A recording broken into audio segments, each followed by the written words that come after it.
Nega aynan trimol bilan kupen ichardingiz? Boshim og'rigandan ichardi.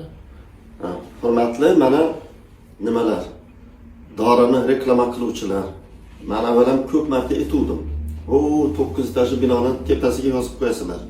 O'sma o'sayotgan bo'lsa-chi, anevrizma bo'lsa-chi,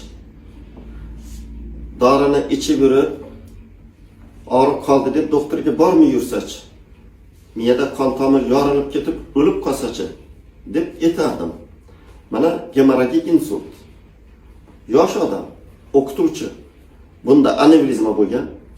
Davlini oshganda ozgina o'sha anevrizmalik dovchadek bo'lib qon tomiri bo'rtib turgan joyi og'riq berib turgan. Kupen ichadi, trimol ichadi, og'riqni bosadi, yuraveradi.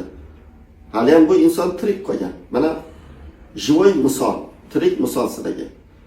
Dorilarni reklamasini butunlay to'xtatish kerak.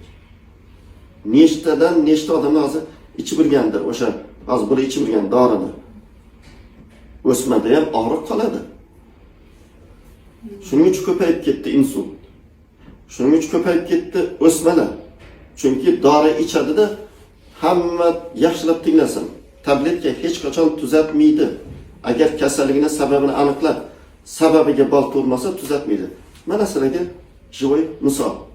Kelinglar, xohlasangizlar ko'ringlar. Ko'ksaroy hospitalda yotibdi. Bemor. Mana familiyasini aytmaymiz, yuzini ko'rsatmayapmiz. Buni internetga qo'ying, barcha kanallarga tarqatib oling. Mana misol.